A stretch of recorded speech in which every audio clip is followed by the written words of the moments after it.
So I'm just going to get started because, again, we've got quite a lot to get through. So as people join, I'll try and let them in.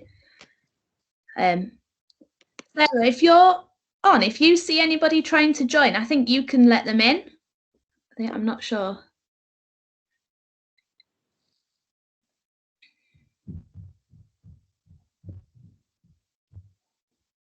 If not. Right. Sorry. Is that right? Thank you. Just got my delivery. Right, so first of all, welcome to our first CPD session of our new month, February. And this week, we are moving forward to discuss what is metacognition and how we can use process questions. So before we begin looking at metacognition and questioning, from last week's session, I just felt that we needed to remind ourselves of the Mayflower assessment for learning loop, and in particular, well, the 5 R's basically. So the next 4 slides are actually from Helen Jennings and were discussed last year. So this should hopefully serve as a reminder. So here, this quote here is what Helen has written. What is the purpose of our 5R AFL loop? And our purpose is to create an effective assessment for learning loop, which enables more relevant planning to meet the pupil's needs. So what is the 5R AFL loop? So here it is. So at the bottom left, it should say recognize. Then if we go round, it goes recognize, record, report, review, and respond. That is the loop. Okay. So I'll just give you a minute to read through.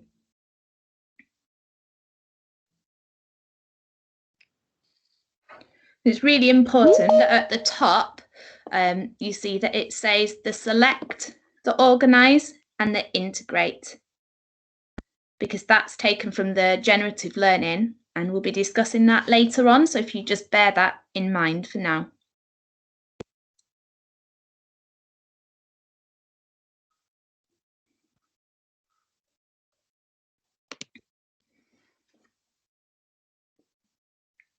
Okay, so that's what is the AFL loop. And this is how are we going to implement it. So to recognise, we check for understanding using questioning and modelling, hence why we're having such a big focus at the moment on process and probing questions. And then we go on to the recording and how you could possibly record post, so after the session and live throughout the session.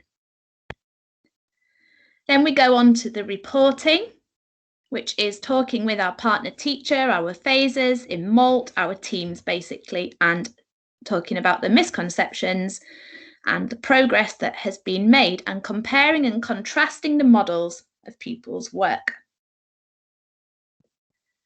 And then moving on to the reviewing, that is normally, well, can be done within PPA, and it obviously informs our triad roles, informs planning, models, interventions, and the 6 methods of learning. And then if we look at the responding, it's deliberate personalisation to inform planning the sequence, the next steps, questioning again, scaffolding and reteaching, and high quality models, and using the success criteria to inform next steps. Okay, so you'll see, as I mentioned last week, questioning is such an important part of our 5 R's of our AFL loop.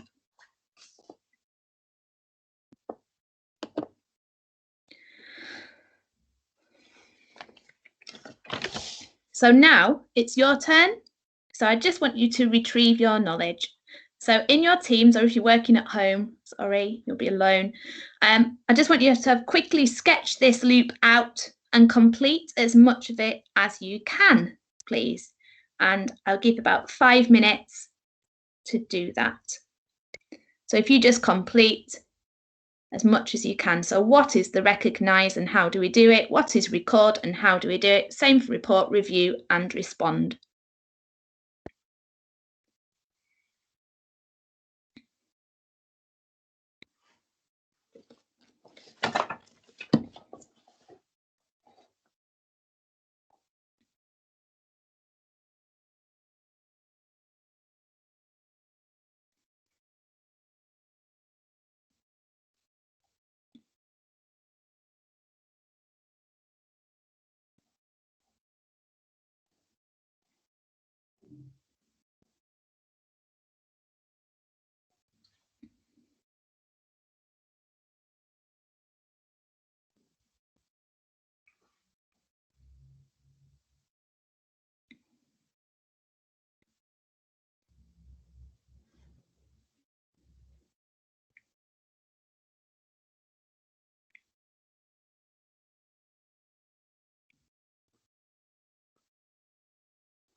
Let's have another couple of minutes.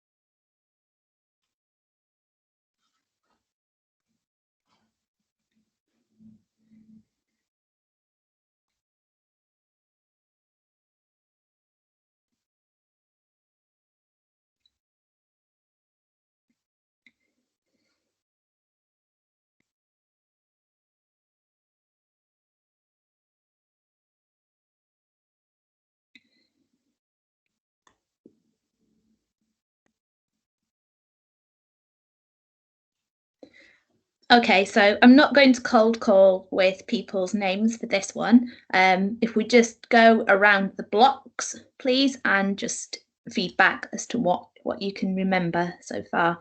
So if somebody from green block would like to feedback, please. Go on then, I'll do it. Then. Do you just want a section of it, or? Yeah, whichever part you've done that you want I've to. done all of it in sort of sketch notes, as it were. Fantastic. So do you want me to do the whole lot, or do you want to save that for other blocks, basically? Yeah, just maybe start with recognise then. Let's go left, right. So recognise one of the shorter ones. Thank you, Eve.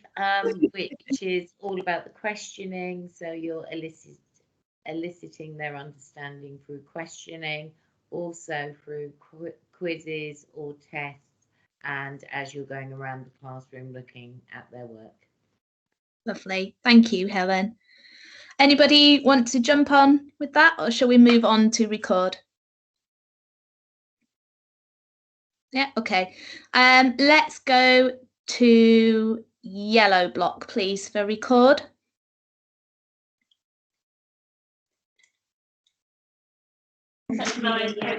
For record, we've done like tapestry, misconception memos, progress pads, and through our phase meetings. Yeah, thank you. Anybody else want to comment on record?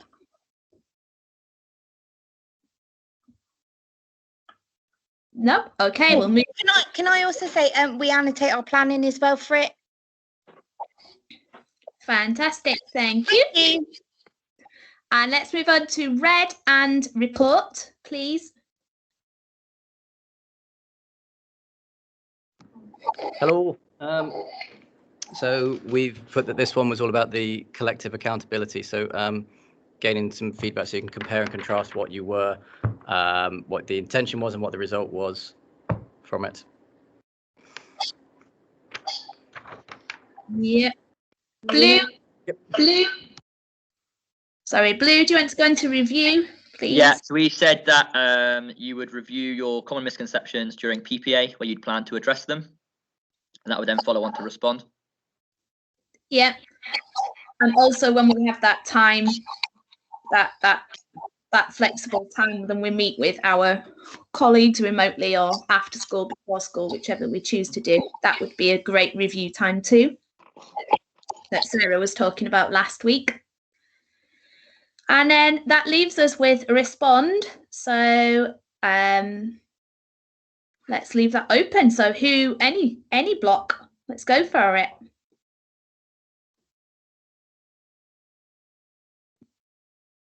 I'm happy to jump in, Eve. Thank you. So thinking about using like deliberate approaches in terms of using misconceptions to respond to your planning. Yeah, absolutely. And again, it's the questioning again, isn't it, Ross, as well? You can look at what's happened in the loop and then plan to do your response, which could be through your probing or process questions. Fantastic. Thank you. Thank you, everyone.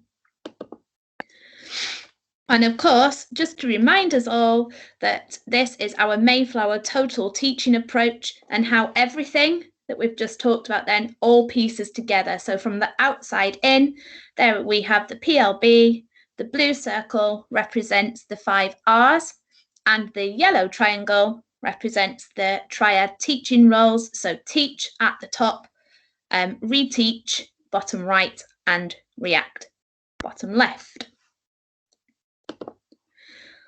Okay, so now we're going to move on to our questioning. So as a team of professionals, we need to hold ourselves accountable, meaning our planning needs to be relevant and enable the needs of our pupils. So remote learning has thrown us some new curveballs and some new challenges. However, we generally as a team, we're very good at embracing challenges, and we're always constantly learning from solving problems, which in turn enhance our own teaching strategies. So bearing this in mind, I want you to be honest and be reflective practitioners now. Let's have a quick discussion about probing questions. So over the past few weeks, we have been learning all about probing questions, and we've been trialing within class and remotely. So I was just wondering if I could just quickly start with the phase leads. So phase leads, how are probing questions going in your blocks? What have you noticed? And which areas do you feel that we need to further enhance, like collectively, collaboratively, not as individuals, as a whole team? So we'll start with blue. Lorna? What have you noticed? Yeah, so across Blue Block, we have been working quite well at structuring our questions for our interactive sessions via Teams. We're still working on how to kind of keep that pace up when there is that delay through Teams. We are getting better, I guess, at not asking the same children and just picking all children and expecting all children to be involved. Unfortunately, they're not always ready with an answer, so that is again causing a little bit more of a delay, especially if they've got technical issues and things like that.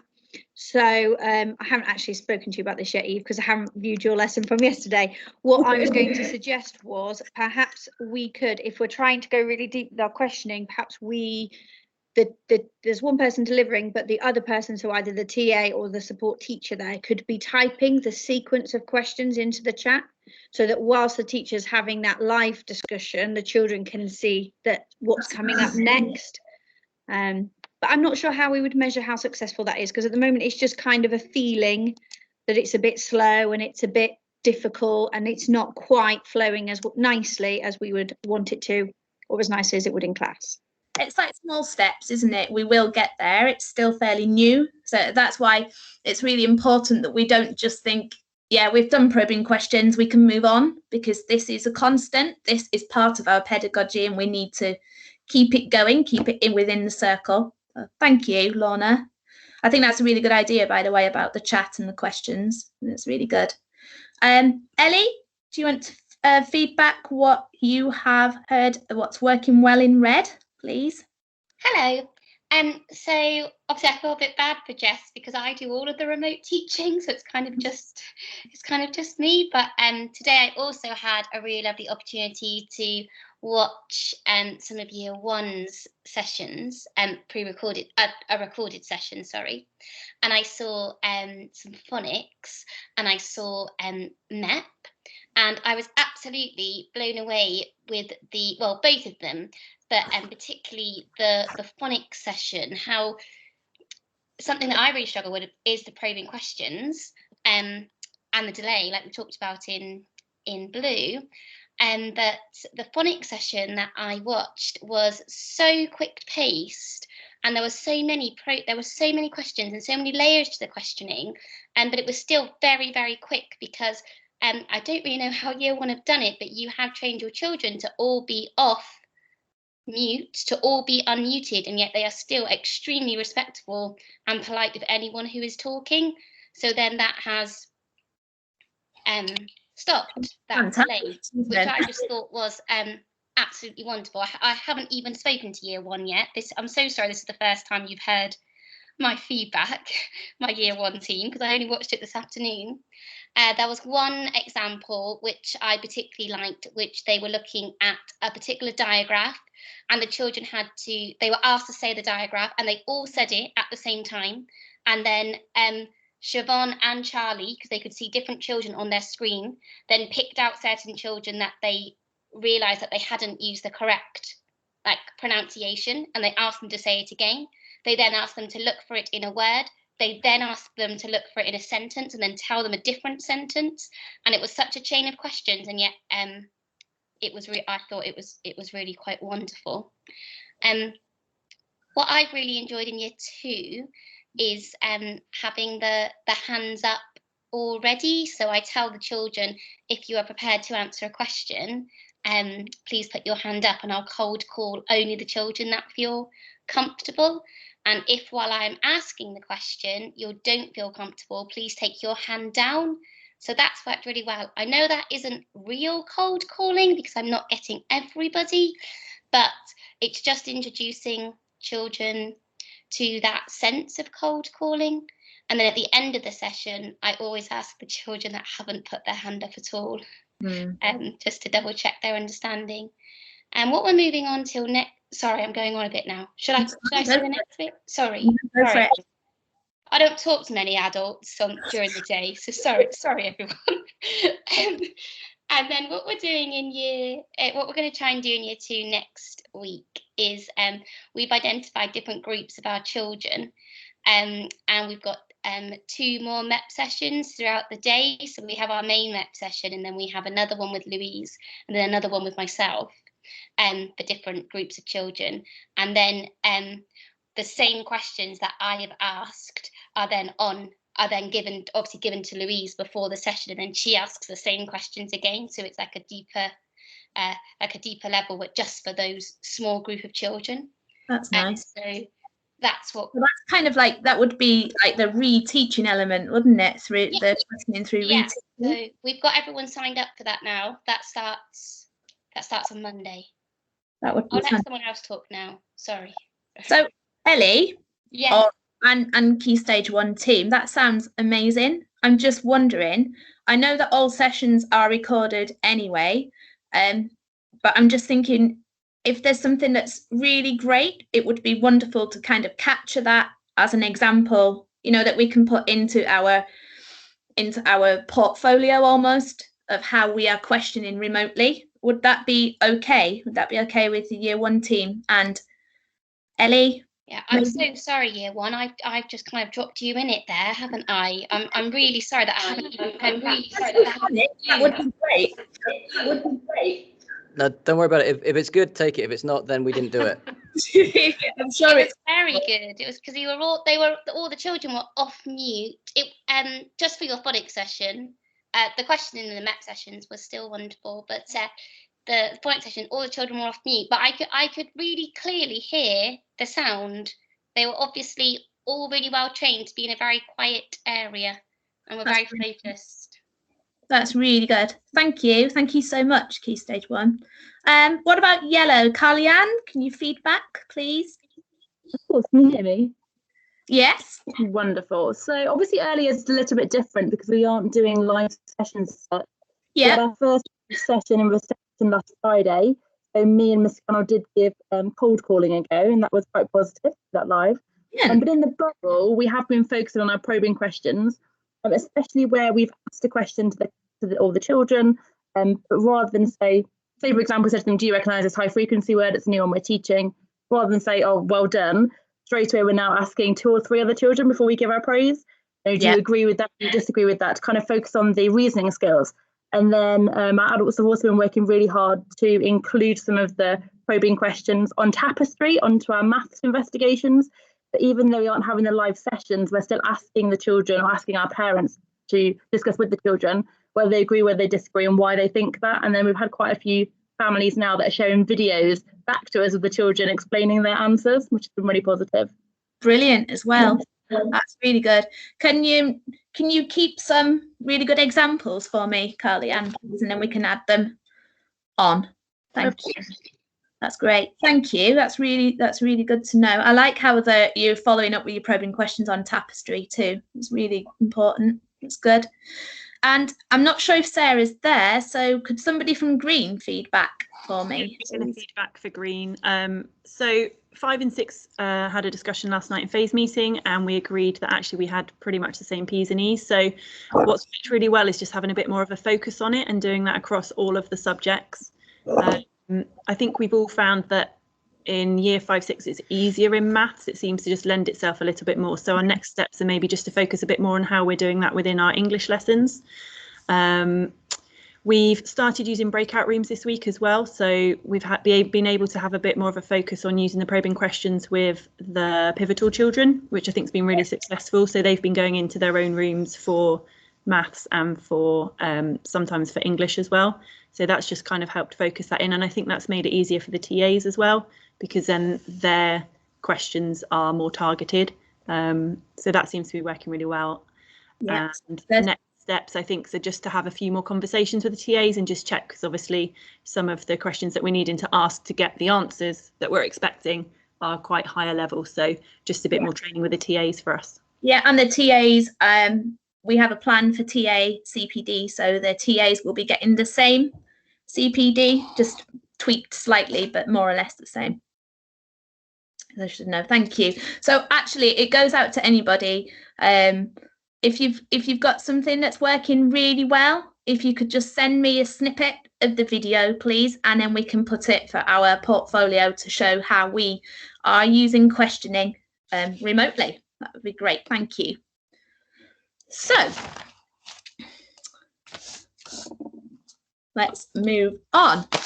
What we're going to do now, we're going to have a look at some of the EEF recommendations for metacognition.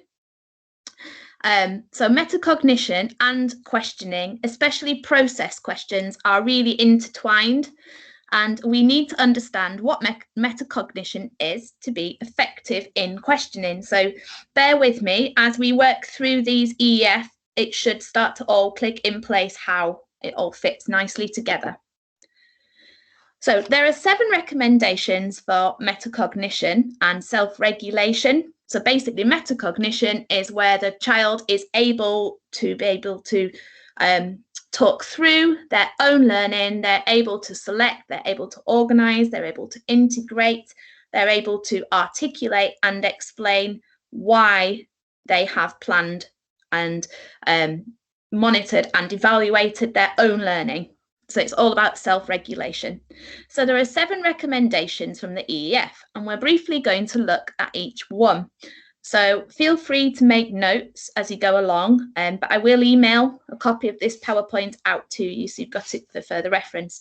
And hopefully as we go through each, the links will become clear about our 5 R's, and the questioning and metacognition will all slot into place. So basically, this diagram shows a cycle, a process of thought from a pupil. So we can see it starts with the planning. So they need to think about how have they done these problems before, for example, and what would be the best strategy that they could use. This then kicks in the cognition, which then goes on to the monitoring. So this, remember, this is all like internal thought. This is metacognition. So internally, they're thinking, how has this improved my understanding of the task? Yeah, looks like it's the kind of problem I know, so I can do this, this, this. Then when they've completed the task, the evaluation. So what did they do? This would be their PERMs. So they wrote out the equations, successfully moved me on to the next step with this task, which is next time I will enhance. It's your response, your measure and your ability and your chance to share. Which then leads on to the metacognition. So it's like a cycle. Okay, it's really, they have to be able to plan, monitor, and evaluate, and this kicks in the internal procedure of self-regulation and metacognition. And as teachers, we really need to know the professional knowledge and understanding to support this metacognitive process. So that all goes back to our learning scientists' work and our real understanding of how children learn. So how can we do this? How can we support our children to self-regulate their learning? So the first 5 recommendations are very much based on us, our subject knowledge, our input, and how we model, how we question, how we encourage dialogue, and how we do as teachers, how we model our learning processes. So our learning processes ourselves. So here, the EEF also recommend using graphic organisers to support learning, which is great for us because that is what we do. So an example here on the right is of a fishbone graphic organiser to support questioning. And here it's debating the cause and the effect. So basically they're saying that the first 5 steps, we have to be able to activate their prior knowledge. We have to be so explicit with our strategy instruction. Number 3, I think, is key. So we have to model the learned strategy. So for example, if you're teaching the bus stop method in division, you would model an example and then you would talk through your steps. Yeah, you could make a mistake and then say, oh no, silly me, I've forgotten to blah, blah, blah. And it's all about being really explicit with our thought processes, modeling our thought processes, and then the children will pick them up. And using graphic organisers is a really great tool to do this, because obviously we know how impactful and effective it is when the children trace and they talk through their learning.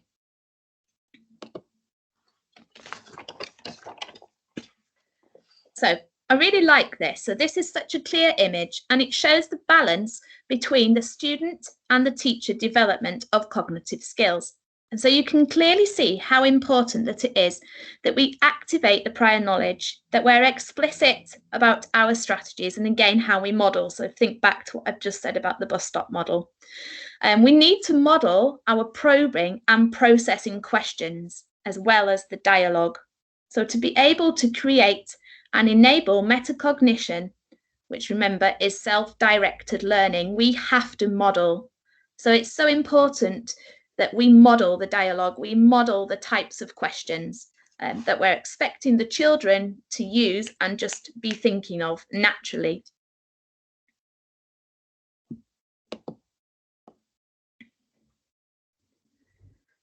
So this one talks about the level of challenge. So we need to find the right balance. So the questions on the right are what we can encourage our children to be thinking. We need to explicitly model these kinds of thoughts as we discuss the tasks and the challenges and the activities that we've set. And we need to remember to use the tools that we have. So use our graphic organisers, because we know that is evidence-based, evidence proven to be an effective way of self-regulating learning. Knowledge organisers is another tool, and all these relieve the cognitive load. Okay, so I just like that quote. Cognitive load theory offers a handy model to understand the Goldilocks degree of challenge. Not too easy, not too hard, not too easy, but just right. And on the right, you can see these questions that children, we should be encouraging for them to be thinking about themselves. So the knowledge of task, the knowledge of self, and the knowledge of the strategies.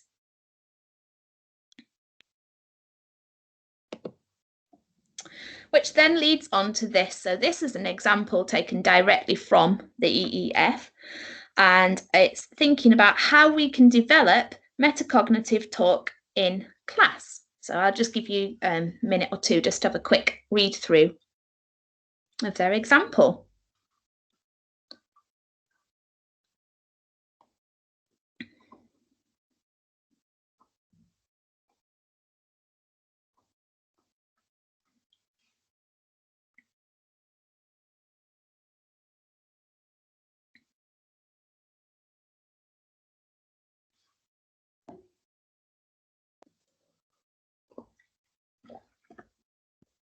Okay, I'm going to move on.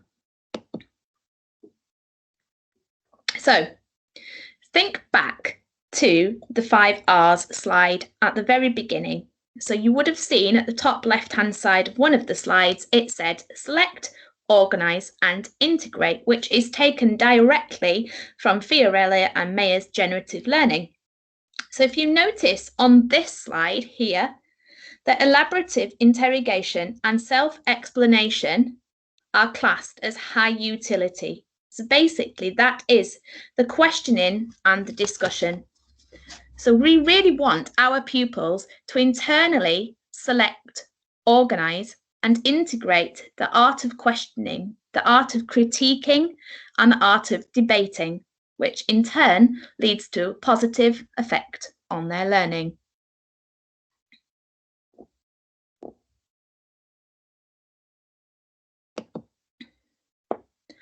And finally, the 7th EEF teacher recommendation is about CPD, which is what, of course, we're doing today.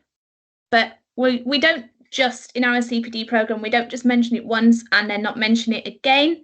Our CPD programme is a spiral, and so we will constantly be coming back to our 5 R's, our AFL loop, our metacognition, our questioning. It's really important that we realise that it's a continuous spiral. Okay, we're now going to look at the walkthroughs and learn about the process questioning. And I'm really hoping that in the following slides, the links between the metacognition and the process questioning will become clear, and you'll see why it was really important that we just had a quick whiz through and a reminder about metacognition. So here it is, process questionings. So model your thinking, emphasise the how and the why, ask the students to explain their methods and reasoning, ask students to explain their ideas and choices, and ask how singular alternative questions or problems might be approached.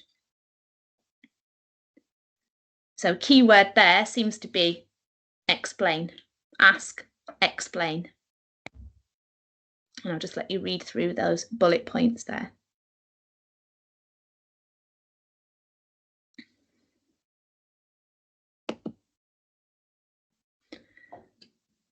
Okay, model your thinking.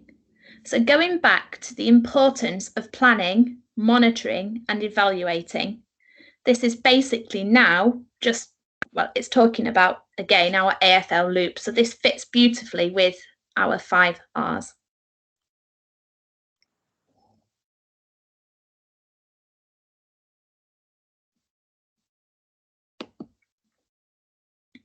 So there's 2 keywords here, how and why. So remember, we want the children to elaborate. It's all about enabling the children to explain their thinking and to articulate their thought processes.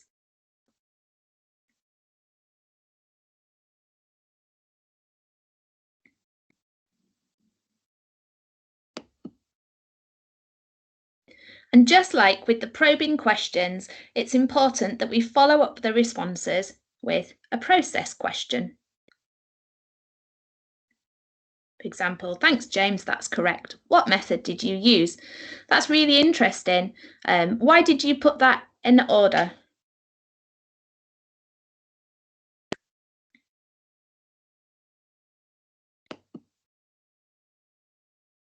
So process questions enables the pupils to verbally justify their opinion, referring back to the evidence and or their prior learning.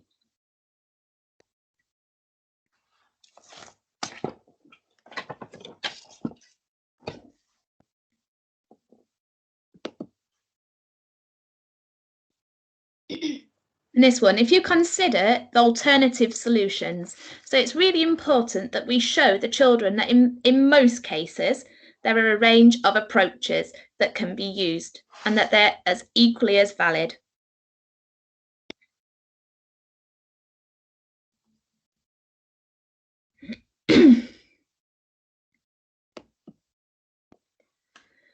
And here it is again, the slide, just the summary slide from the walkthroughs about process questioning.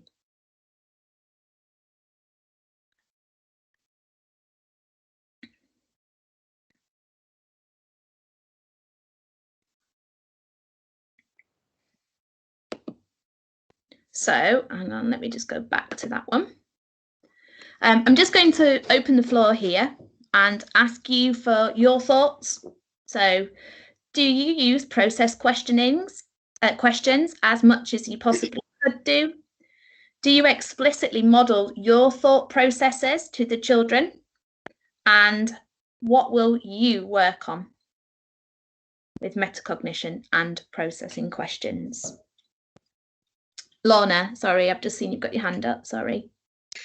So Dan and I were saying that processing questions are, well, across year 3 anyway, are used quite a lot in MEP. They're really they fit really well. They're easy to use. You kind of couldn't get through a MEP page effectively without using process questions. So perhaps we would then work on using our processing questions in other subjects and our probing questions more in MEP. So kind of trying to make ourselves switch them over. Yeah, you could. Yeah, you could. Helen? Hi, Helen. Hang on. That's okay. Well, I actually agree with Lorna that maths they're just there all the time. I can think of half a dozen examples from this morning's lesson alone. And I think we probably, as teachers, most of us use process questions quite a lot. The thing I'm going to take away, which is about modelling dialogue, which would require a bit of planning with the TA, but actually I think it would be quite good for 2 adults in a room to model a questioning and responding and the language that they need to reason with. I really like the idea of modelling a dialogue. So I would talk through my reasoning if I'm modelling a problem on the board, but I've never thought of actually showing them how to interact with somebody in a conversation or dialogue. Yeah, I think that's really important, Helen. I agree. Good point. Thank you. Kalyan?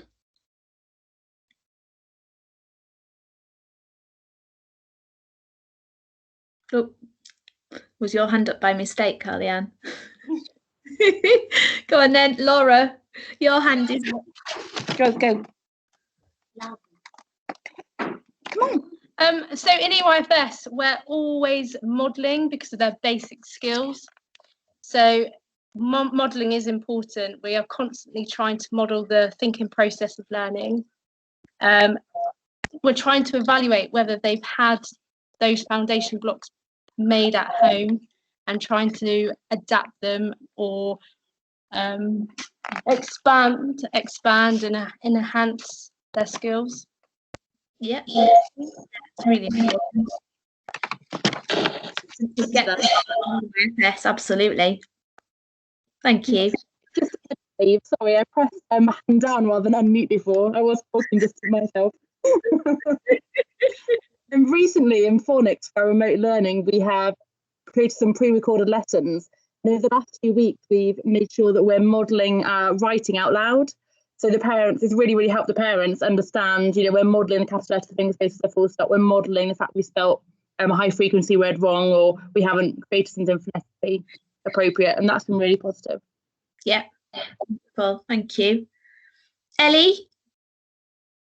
I was just building on what Helen and Lorna said about feeling they always use them in MEP, and then how will we get them into our writing? And I was trying to think about that, and I think I definitely use process questions in writing, but I think I do it more when it's like a one-to-one conversation with a child, when you're looking through their work and when you're giving enhancements and responses. And I've had a couple this week of one-to-one teams writing sessions with individual children, and I feel like I definitely get them in there, but then I haven't quite mastered how to get them in when you've got, you know, all of the children at the same time, and you're just looking at your model. Does that make sense? Yes, it does. I agree as well. Like, personally, I think process questions seem to fit maths, don't they, easier? So how can you explain how you've done that? Is there another way? And I think you're right. When it comes to writing, it's harder. That would be, I suppose, if you're any writing, that would be where you would go back to any prior knowledge that they've learnt. Perhaps you could pull out some information from a text that they've learnt before. I'm not quite sure. I'm just thinking. But I think you're right, Ellie. As a whole class, I think you'd have to carefully plan, wouldn't you, what questions you were going to. It wouldn't be as spontaneous as it would be in MET. Like this week for our one-to-one writing, I've shared my screen and I've had their writing up and I've had my model, and we've gone through and we've said why I've done this, how did you do this? Yes. But I'm not sure how to do that with everybody. Yeah. Yeah, maybe that's something we can put as a next step that we work on. Yeah. Eve, we were just saying, like you said, we felt that probing questions did naturally suit writing lessons more, and the process questions were all math related. We were saying where maybe you could fit a process question into your English is for grammatical things. How do you know that's a capital letter? What makes you think you need a capital letter there? Why might you need to put a full stop here, where it's right or wrong? It's more objective. Could be, couldn't it? I'm just thinking I'm just thinking about the content of the writing too.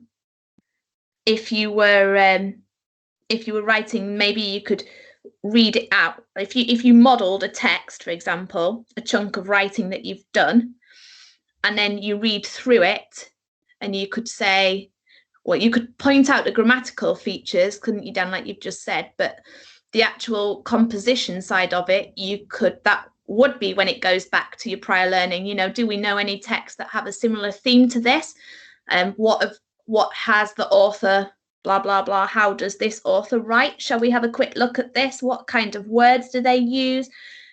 It's a tricky one, isn't it? I quite like this, though, because I think this is something that we could maybe focus on as an academy for our next steps. Be good. Helen, your hand is up. Is it up before or anything else that you want to say? Sorry, if it was up, it wasn't meant to be up. That's all right. I thought, oh, Helen's got something else to say. I don't know. What do you think? Shall we set that as a next step across the academy, that we have a look at process questionings within perhaps project and writing? Yes, please, Eve. Yeah, should we have a go at doing that? That would be great. Lovely. Thank you. So brings me back to the Excel sheet that I flashed up at the beginning. If we could, I'll write a section of that about process questioning, and if we could just keep that updated, because that's our constant record of what we're doing as a team. Basically, it's our holding ourselves as a collective to account that we are taking this seriously and we're doing it. So if we could update that as we go along, that would be fantastic. Thank you. So next week, when we meet up next Wednesday, it's going to be a little different. So if you are leading one of the parent workshops that we're doing in the evening, we thought it would be quite nice for you to take the time to plan and reflect and get all your resources ready and get yourself sorted so that we do the best job that we possibly can. Everybody else, we are going to meet over Teams as per normal, and we are going to feed back everything that we've learnt about probing and processing questions. So you're going to start to pull it more together. So it would be wonderful if you could bring some evidence to the table and show. So if you've got a video snippet of something that's worked particularly well for probing or processing questions, bring that along and share it on your screen, please. Or equally, be brave. And if there's something that we're still working on, because the whole point of these sessions is that we have to be reflective, that we should be reflective. It's our ideal time to do so. If you can bring something along, maybe be honest and say, actually, I tried this, didn't quite work. It was too slow. When I asked them, the time was too slow, blah, blah, blah. And then we can really have a look together and go through everything.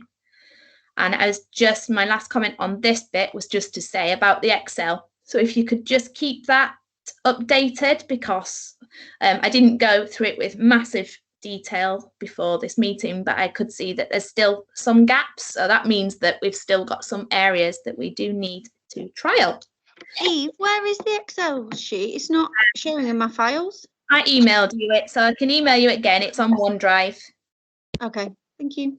And finally, I just want to talk about this. This, you remember, we worked together on this last year.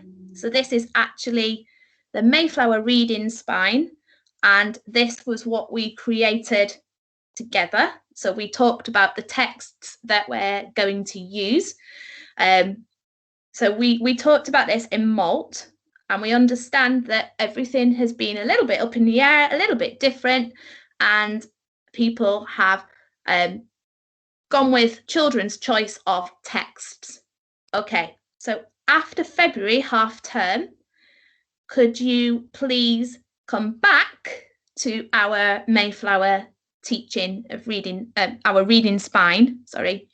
There are two columns. One tells you the text that we agreed last year as a staff that we would be using for our teaching of reading, and then also the text that we will be doing as the whole class reading at the end of the day, because they've been chosen carefully so everything fits together, and we need to keep up this momentum.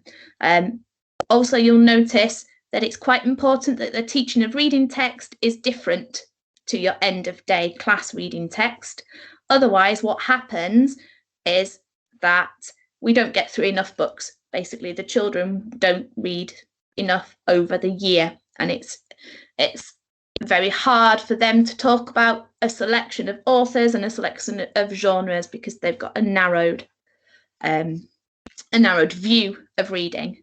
So I haven't changed anything to this. This document is the one that we produced last year from teacher input.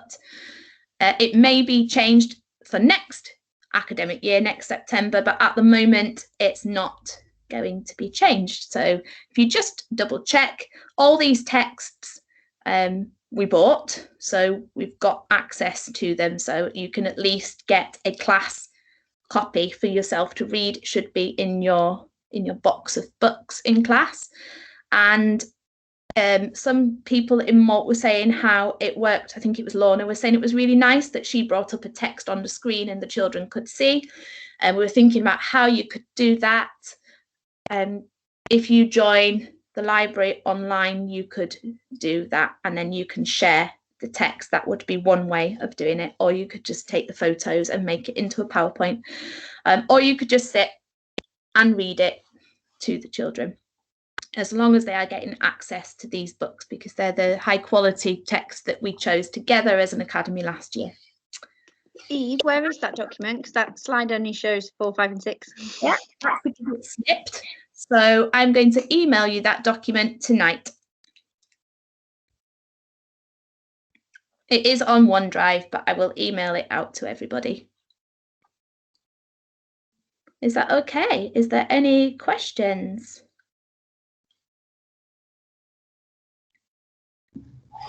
No question, Eve, but just to say thank you very much for all of that, and that was a really good session, so I really enjoyed it. Thank you, and well done with the year 6 with the books, and year 6s. Thank you for emailing out the parent workshop email. I haven't seen any other year groups yet, but if you've done it, thank you very much. If you haven't, if you could, that would be great. We'll try and drum up as much interest as we can.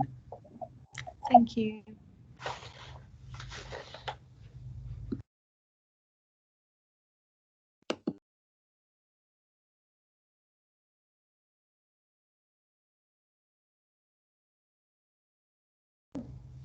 Is that it?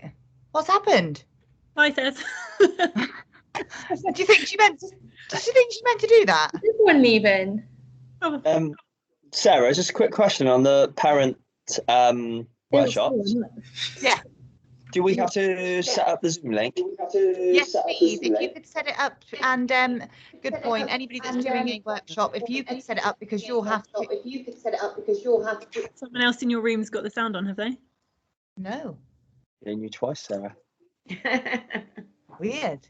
Anyway, if you could set it up, that would be great, because then and send it through to me when you send me through your PowerPoint thing to check, or your video to check. That would be great. No worries. Thank you. Because then I can give it to Kath. You'll have to be in charge of it, obviously, but I'm going to sign up to all of them. Woo!